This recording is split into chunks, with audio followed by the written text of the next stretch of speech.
This channel does not promote any violent, harmful, or illegal activities. All content provided by this channel is meant for an educational purpose only. Bangladeshi গ্রেফতার হয়েছে ডোমকলের পর এবার রানীনগর আরো 4 জন বাংলাদেশিকে গ্রেফতার করা হয়েছে এবং যদি দুদিনের হিসাব করা যায় তাহলে মুর্শিদাবাদে দুদিনে 6 জন বাংলাদেশিকে গ্রেফতার করা হয়েছে। তাদের নাম যেটা জানা যাচ্ছে তারিকুল ইসলাম, মোহাম্মদ জাসিম উদ্দিন, নূর ইসলাম, রবিউল ইসলাম।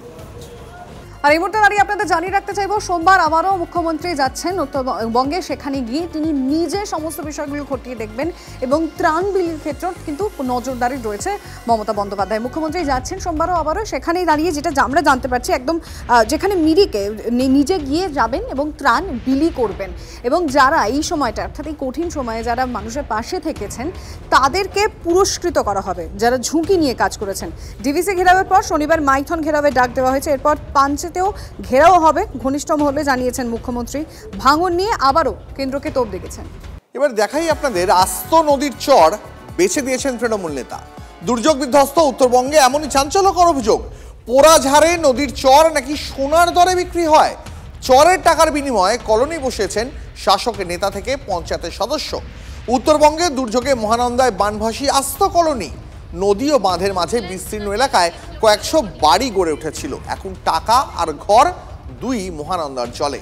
টিভি9 বাংলার ক্যামেরার সামনে কান্নায় ভেঙে পড়লেন আশ্রয়হীন পোড়াঝাড়ের মানুষজন।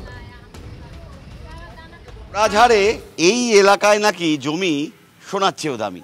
এখানে চড়া দামে টাকা ফেললে তাহলেই নাকি এক ফালি জমি মেলে, যে জমিতে গরিব মানুষগুলো বসবাসের জন্য ব্যবহার করেন এবং আস্তে আস্তে এভাবে ঘরবাড়ি তৈরি করে তারা থাকতে শুরু করেন। এই এলাকায় যারা ক্ষতির মুখে পড়েছেন তারা কিছুদিন আগে কেউ 1.5 লাখ, কেউ 2 লাখ টাকা দিয়ে এই এলাকায় জমি কিনে বসবাস করতে শুরু করেছেন।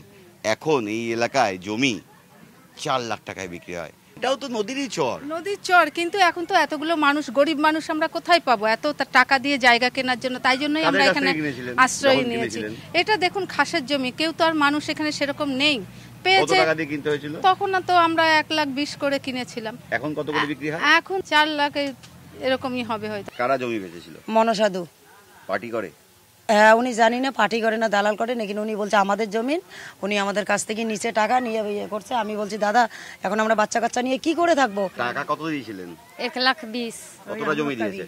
2 কাঠা। তো নদীর চরে? हाँ, नदी चौर दिया। কারা নিল টাকা? इधर का ओवर ब्रिज का आदमी। পার্টি করে? কোন পার্টি? টিএমসি না, পঞ্চায়েত। পঞ্চায়েতই টাকা নিয়েছিল? হ্যাঁ, পঞ্চায়েতই লিস। উনি পঞ্চায়েত মেম্বার? কি নাম? মুন্সি।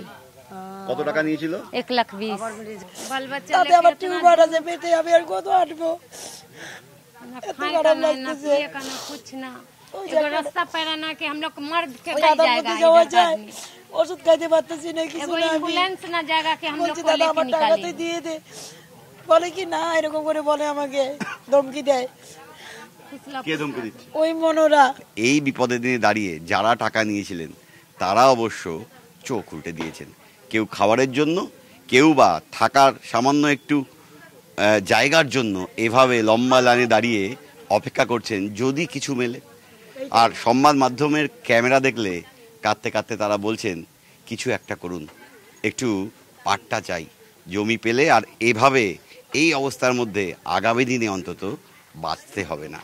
ক্যামেরা দীপায়নের সঙ্গে প্রসেনজিৎ, টিভি9 বাংলা।